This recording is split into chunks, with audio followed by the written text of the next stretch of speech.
इस विशेष कार्यक्रम में आप सभी सुधी जनों का स्वागत करते हुए हमें अपार हर्ष हो रहा है।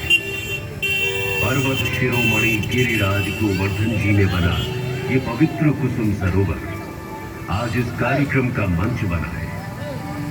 17वीं शताब्दी में ओरछा नरेश वीर सिंह जूदेव ने सरोवर का जीर्णोद्धार करवा इसे पक्का बनवाया। 18वीं शताब्दी में भरतपुर साम्राज्य के राजा सूरजमल और उनके पुत्र राजा जवाहर सिंह ने यहाँ उपवन, मंदिर और भव्य छतरियों का निर्माण करवा सरोवर की शोभा बढ़ाई। कुसुम सरोवर की कथा सदियों पुरानी है और कृष्ण भक्तों के लिए यह अत्यंत महत्वपूर्ण है।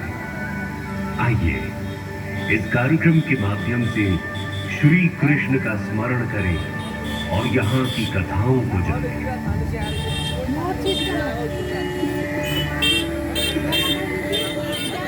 राधे राधे राधे राधे। भगवान श्री कृष्ण के चरणों में वंदना कर कृष्ण सरोवर, आप कुसुम सभी सरोवर। साधुजनों का अभिनंदन करता हूँ। राधे राधे। संसार मुझे देवर्षि कहता है, परंतु प्रभु के दास से अधिक मैं कुछ भी नहीं। इसीलिए आज आपसे अपने अनुभव और प्रभु कथा कहने यहाँ आया।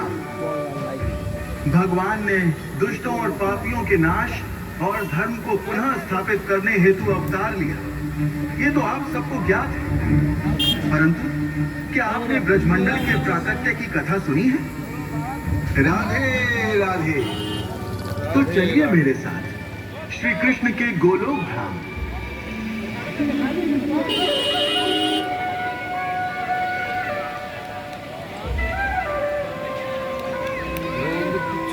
सब लाइटिंग श्री कृष्ण ने धरा को वचन दिया है कि वे उसका संताप हरने अवतार लेंगे। अपने प्रीतम से वियोग का विचार राधा जी को घोर दुख देने लगा।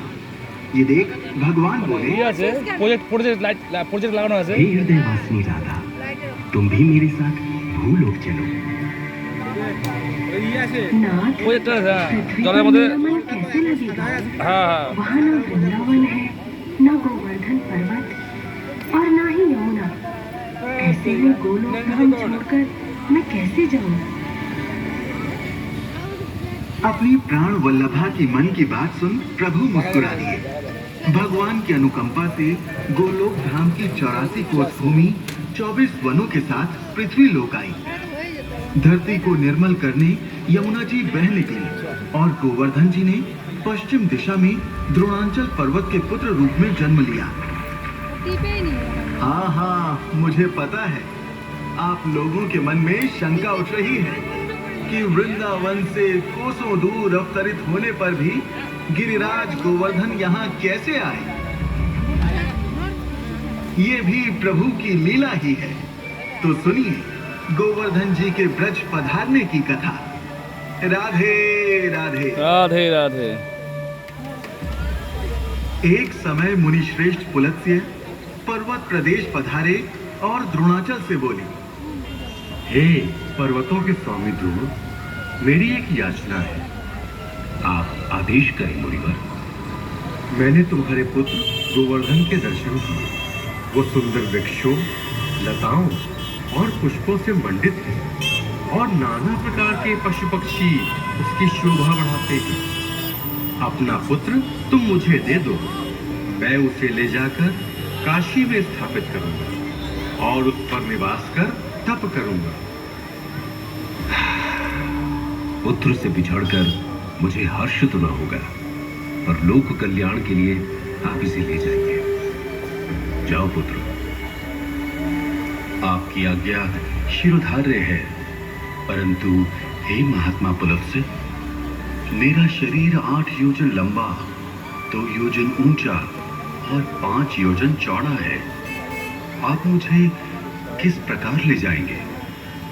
मेरे योग बल को कम ना जानो गोवर्धन, काशी तक मैं तुम्हें अपने हाथ पर उठा कर ले जाऊंगा। तो चलिए मुनिवर, काशी तक मैं आपके हाथ पर ही बैठा रहूंगा, परंतु मेरी एक प्रतिज्ञा है। काशी से पहले आपने मुझे जहां रख दिया मैं वहीं स्थापित हो जाऊंगा। एवमस्तु। गिरिराज को अपने हाथ पर संभाले मुनि पुलत्स्य काशी की ओर बढ़े, परंतु गोवर्धन जी की इच्छा तो ब्रज में बसने की थी। ब्रजमंडल आते ही गिरिराज ने अपना भार इतना बढ़ा दिया कि थक कर मुनि को यहीं रुकना पड़ा। विश्राम कर उन्होंने फिर से पर्वत को उठाने की चेष्टा की। मुने, क्या आप अपना वचन भूल गए? आपने मुझे यहां रख दिया तो अब मैं यहां से ना हिलूंगा। हठ ना करो ध्रुवनंदन, और मेरे साथ काशी धाम चलो। मुनि पुलत्स्य ने निवेदन किया, आदेश दिया और अपना सारा योग बल लगा दिया, पर गोवर्धन जी टस से मस न हुए। हे हठधर्मी, तू यहीं रहे, परंतु अपने जिस साकार पर तुझे इतना अभिमान है वो घटता जाएगा। मेरा श्राप है कि तू प्रतिदिन तिल तिल करके क्षीण होता चला जाएगा। वैसे ये श्राप पाकर भी गोवर्धन जी प्रसन्न थे। भक्त को भगवान के समीप रहने के अतिरिक्त और कुछ भी प्रिय नहीं होता। गिरिराज जी और यमुना जी तो यहाँ प्रत्यक्ष विद्यमान हैं, परंतु अनगिनत पुण्य आत्माएं भगवान की लीला